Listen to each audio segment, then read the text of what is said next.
Assalamualaikum, salam sejahtera dan selamat kembali semula ke channel Abang. Terima kasih sangat-sangat sudi nak dengarkan cerita yang Abang nak sampaikan hari ini. Hari ini Abang akan sampaikan 3 lagi cerita daripada 3 orang yang berbeza. Moga-moga cerita kali ini memberikan hiburan dan pengajaran untuk kita semua.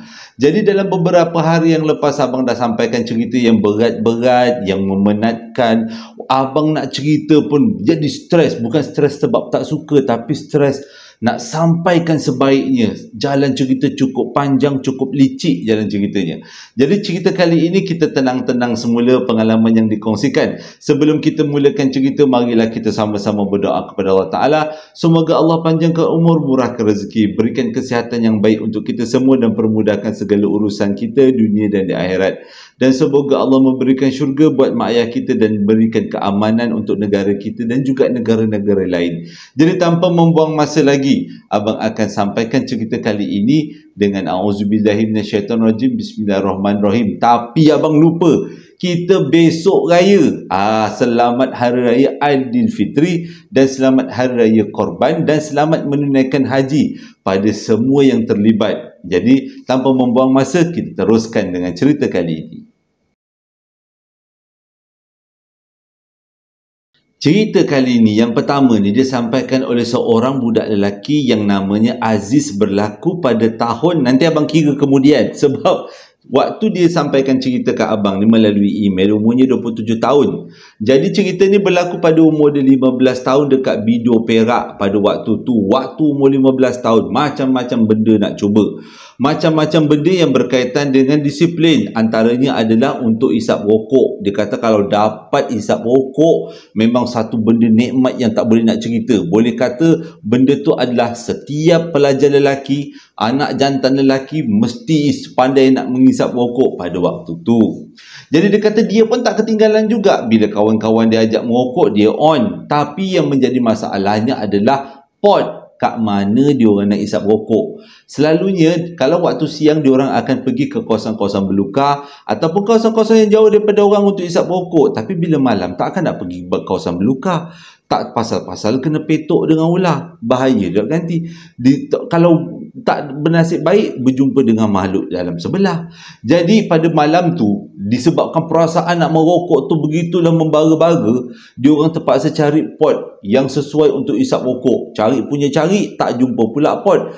Akhirnya dia orang ambil keputusan, hari ni kita rokok tukar waktu. Selalunya kita merokok di antara pukul tengah hari ataupun awal-awal malam, maghrib, isyak. Tapi kali ini disebabkan tak ada pot, kita merokok lebih kurang pukul 1 pagi. Kawan-kawan Aziz tanya, kat mana pula nak merokok? Dekat rumah aku.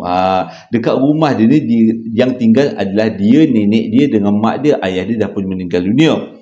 Tapi dia kata mak dengan nenek dia ni walaupun dah tua, tapi kalau bau rokok tu dia memang sedap, memang aktif nenek dia. Dia memang tak suka, terutama nenek ni memang tak suka orang merokok. Jadi pada hari kejadian dia tunggu nenek dengan mak dia tidur dulu.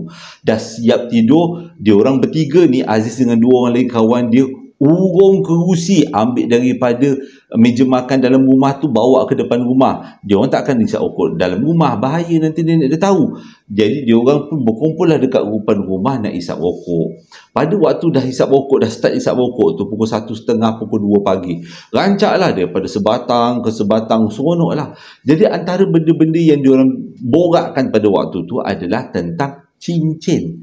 Yang Aziz ni sebelum bapak dia meninggal, bapak dia ada berikan dia cincin. Dan bapak dia dapatkan cincin tu daripada kawan bapak dia. Dan mengikut cerita arwah bapak dia, cincin tu adalah cincin yang cantik. Tapi mati-mati kawan bapak dia beritahu itu bukan setakat cantik je cincin tu, tapi cincin tu ada yang menunggu. Tapi nak kata budak moden kan, nak percaya sangat pun tidaklah. Tapi disebabkan pemberian daripada ayah, dia pakailah juga. Jadi cincin tu menjadi topik utama. Jadi dalam tengah-tengah borak tu, kawan dia cakap lah, nak tahu cincin ni ada penghuni ke tidak, senang aja. Engkau mesti nampak benda pelik-pelik sejak kau pakai cincin tu. Ada kau nampak? Tapi Aziz beritahu yang dia tak nampak apa-apa pun. Maksudnya yang nampaknya adalah makhluk alam sebelah. selepas dia pakai cincin tu. Jadi kawan dia kata mungkinlah cincin tu adalah cincin-cincin biasa, bukanlah cincin-cincin yang ada penunggu lah orang kata. Tengah seronok-seronok isap rokok, dekat sebelah rumah dia orang tu sebenarnya berluka, rumah kampung berluka. Tengah-tengah isap rokok tu, Aziz rasa macam ada orang pandang dia. Jadi dia pandang ke arah berluka. Tak ada. Jadi dia sambil isap rokok balik. Tiba-tiba dia dengar, dia kata rasa lain macam. Dia pandang lagi, rasa macam ada orang pandang. Dia pandang lagi sebelah, tak ada. Jadi dia diam lagi, dia isap rokok lagi. Selang 2-3 minit lepas tu, dia dengar macam ada benda bergerak dekat dalam kawasan semak dekat tepi rumah tu. Dan dia pun pandang lagi dengan apa-apa, tak ada perasaan pun. Bila dia pandang, dia nampak ada satu makhluk berbulu-bulu tengah menyangkung dekat dalam kawasan semak. Tapi dia kata ada benda yang menakutkan dekat benda ni adalah dia mempunyai mata yang warnanya oranye. Dia tak ada anak mata tapi matanya bulat warna oranye, dan dia ada tanduk tapi tanduknya melengkung ke bawah. Pada waktu tu dia kata dia seram, tak boleh nak cakap lah, sebab inilah pertama kali dia nampak. Mungkin ada kaitan kot dengan cincin tu, disebabkan tadi dia berborak-borak pasal cincin tu kan. Jadi mungkin cincin tu punya makhluk dalam tu bila terdengar seolah-olah diseru, jadi dia pun memunculkan diri, agaknya macam tu. Jadi cepat-cepat Aziz beritahu dengan kawan-kawan dia, jom kita melepak, kita dah habis rokok, kita lepak dekat dalam rumah. Jadi bila masuk dekat dalam rumah, kawan-kawan dia tak membantah, terus masuk dalam rumah. Jadi bila dalam rumah, dia orang terus tidur baring dekat toto yang disediakan oleh emak si Aziz. Dia orang memang planning nak tidur malam tu dekat situ, tak balik. Sebab dia kata kalau balik keadaan dah begitu gelap. Jadi dia orang pun bertiga pun baring. Dekat baring tu kawan-kawan dia tanya, "Weh, kau panggil kita orang suruh masuk dekat dalam rumah ni sebab kau nampak benda bertanduk tadi ke?" Rupanya bukan Aziz je nampak, tiga-tiga nampak. Jadi dengan kata lain, tak ada kaitan lah dengan cincin tu agaknya.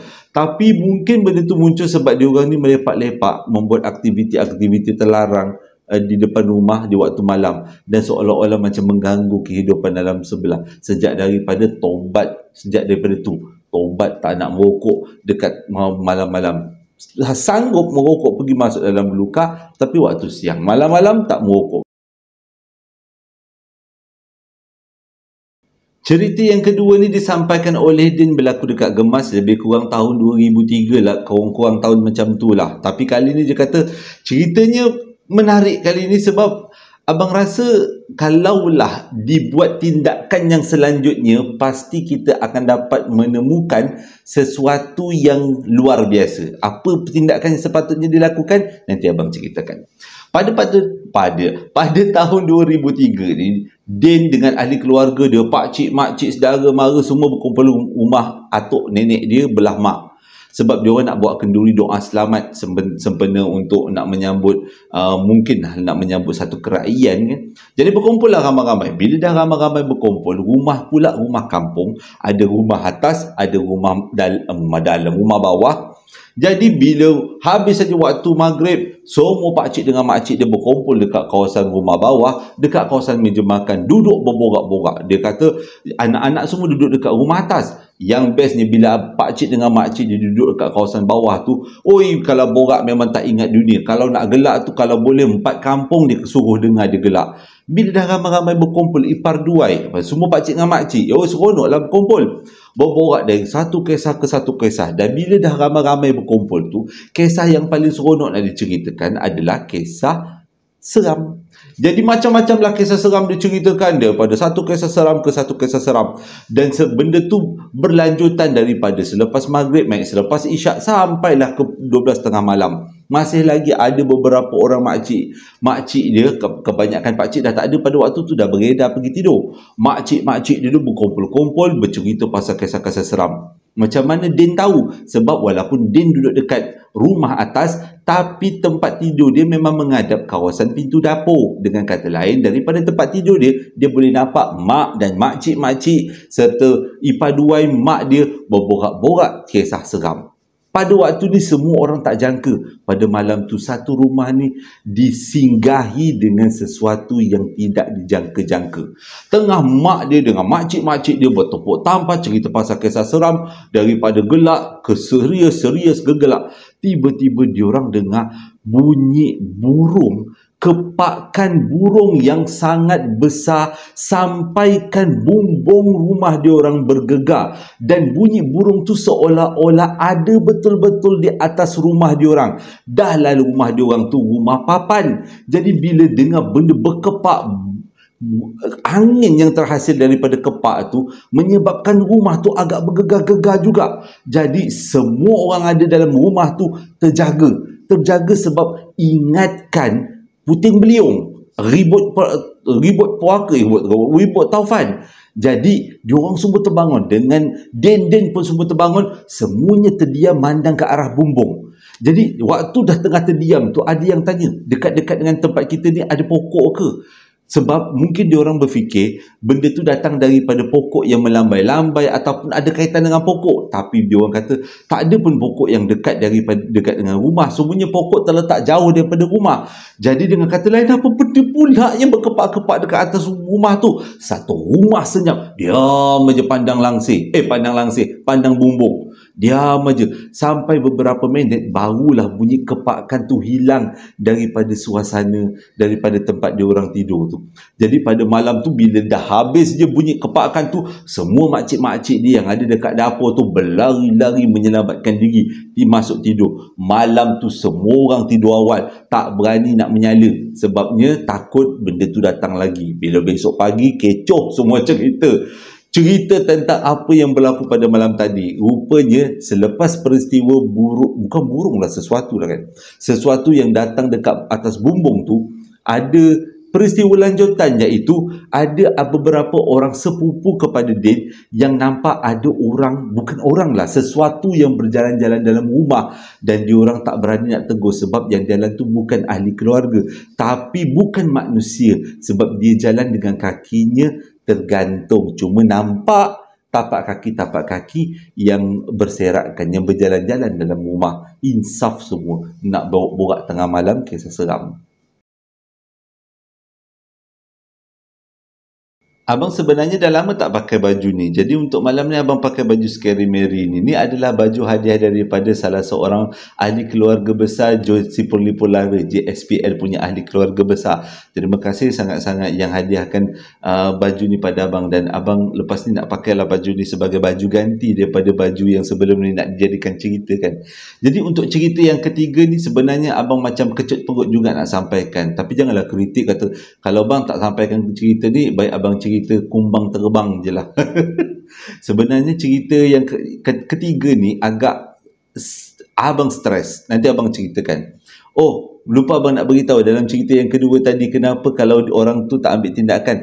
Abang terfikir kalau bunyi benda tu dekat atas bumbung, patutnya diorang ramai-ramai keluar daripada rumah tu dan tengok apa sebenarnya dekat atas bumbung. Tapi jangan keluar sorang-sorang lah kan. Jadi keluar ramai-ramai. Mana tahu yang datang tu adalah Garuda. Jadi diorang ada penemuan baru, nampak Garuda.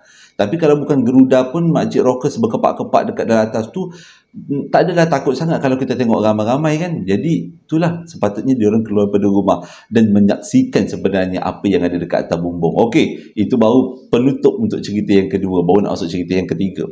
Cerita yang ketiga ni berlaku dekat satu hospital universiti. Tapi abang tak boleh nak beritahu sebabnya takut jatuh fitnah. Takut jadi lain pula ceritanya. Kisah ni berlaku pada tahun 2000, diceritakan kepada abang oleh seseorang yang bernama Rudy melalui email. Pada tahun tu dia kata adalah tahun yang paling menyedihkan dalam keluarga dia sebab anak ketiga dia meninggal keguguran. Dia lebih kepada keguguran lah. Jadi itu menjadikan satu peristiwa yang sangat diingati sampai sekarang. Nak jadi cerita pula, bila keguguran tu memang biasalah, si ibu terpaksa direhatkan di wad bersalin, di wad wanita bersalin, takkan lelaki bersalin kan. Maksudnya wad bersalin untuk dalam satu tempoh jangka masa, sebab untuk memastikan ibu dalam keadaan yang selamat dan pulih dari segi emosi. Jadi pada waktu tu Rudy dibenarkan untuk temankan isteri dia untuk bagi moral support sebab isteri dia memang betul-betul murung selepas kehilangan anak yang ketiga. Jadi patutnya hospital tu hanya boleh melawat sampai pukul 6 petang disebabkan si isteri ni dalam keadaan yang masih lagi kecelaruan. Jadi pihak hospital benarkan Rudy untuk temankan isterinya, tapi sampai pukul 1 pagi je.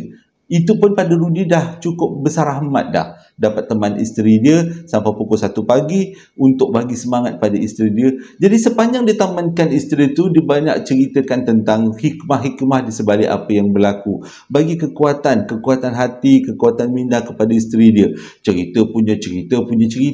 Benda ni dah menjejak pukul 1 pagi. Waktu tu dia kata, dia berborak dengan bini dia ni sampailah pukul 10 dan lepas tu bini dia rasa macam nak tidur lah, dah terlalu ngantuk, kepenatan dengan seharian menghadap peristiwa yang ialah kematian kan.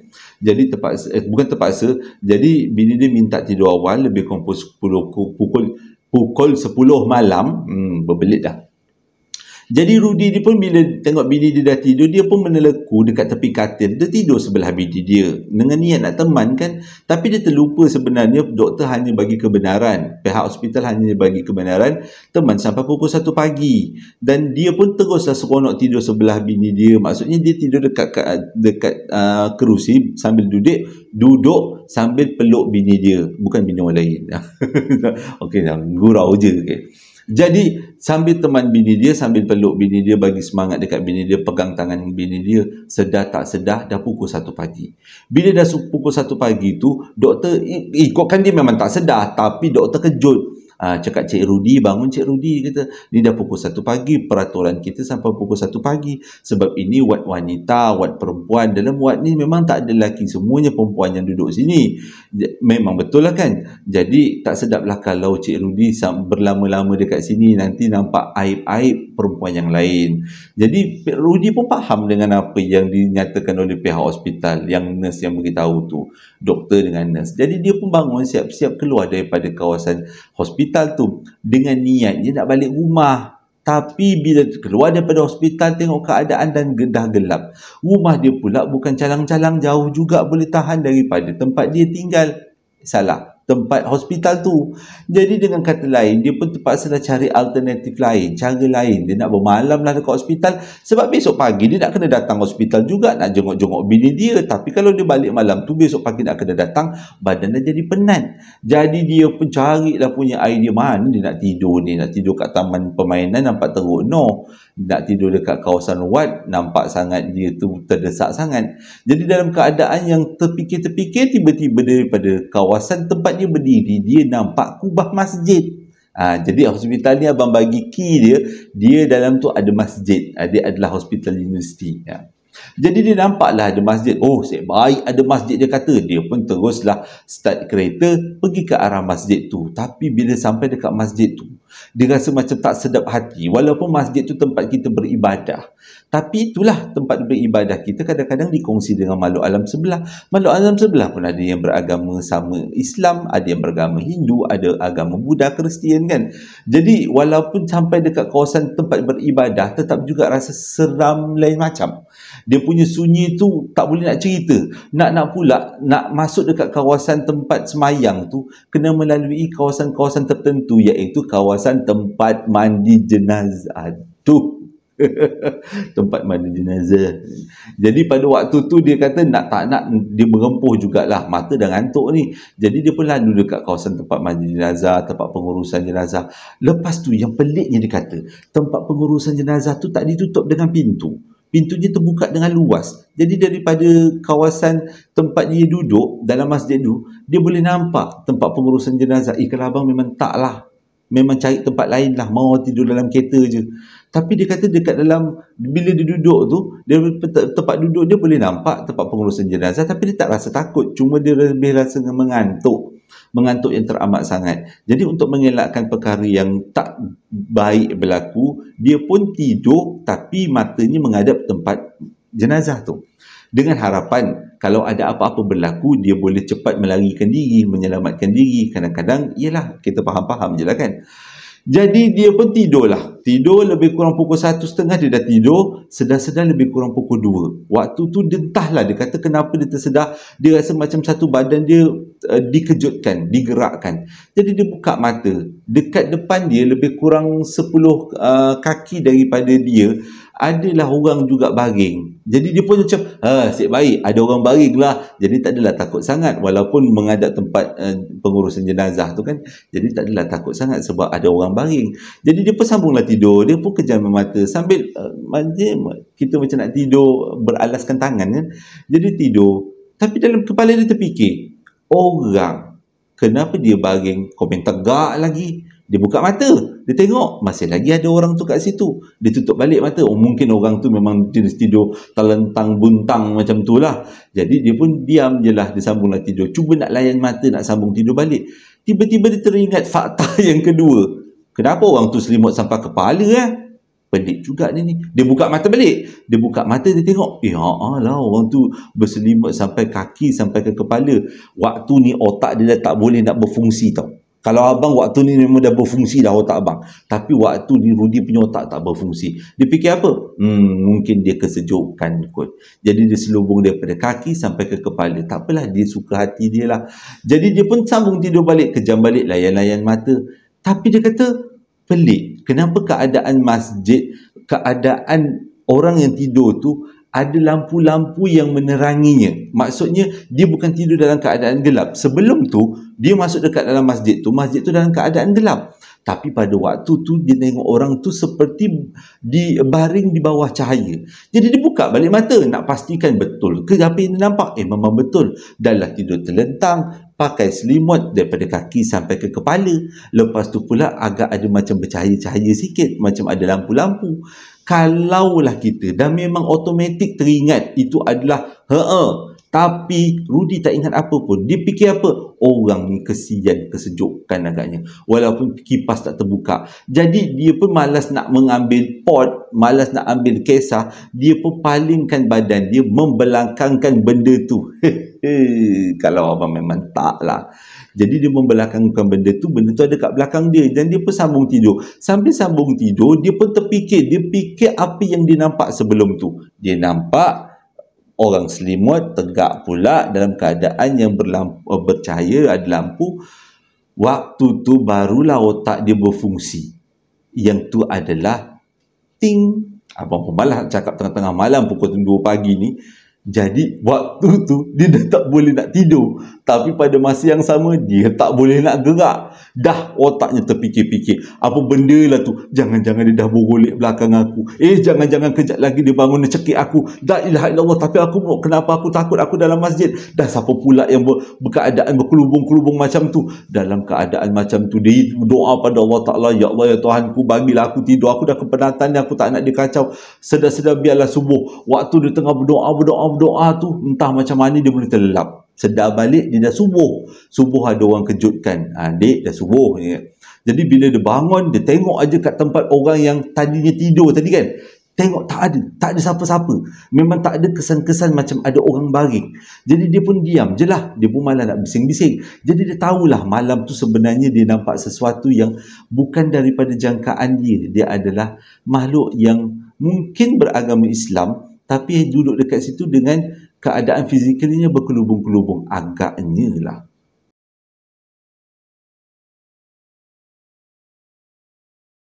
Terima kasih sangat-sangat sudi dengarkan cerita yang abang sampaikan hari ini.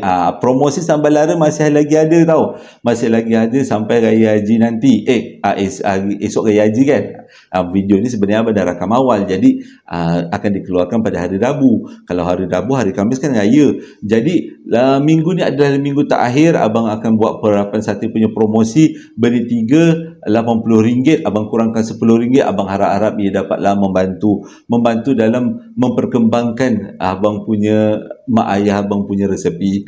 Dan terima kasih juga pada yang membeli sambal lara. Walaupun sambal lara tak ada promosi lagi, tapi bolehlah kalau siapa-siapa nak rasa nak gunakannya sewaktu hari raya nanti, nak masak daging, nak masak ayam, masak merah raya kan. Jadi bolehlah gunakan perapan sambal lara yang abang jual nanti. Dan terima kasih juga sekali lagi yang menghadiahkan baju Scary Mary ni, dan ia sangat-sangatlah abang suka. Warna dia cantik. Abang memang peminat warna biru, sebab bila tengok biru tu aman je. Dan sebelum abang tamatkan video ni, abang nak ucapkan selamat Hari Raya Aidilfitri, selamat Hari Raya korban pada yang korban, dan selamat menunaikan ibadah haji pada yang menunaikan ibadah haji. Semoga kita semua sentiasa dirahmati Allah. Hingga berjumpa lagi dalam 2 hari akan datang. Assalamualaikum warahmatullahi wabarakatuh.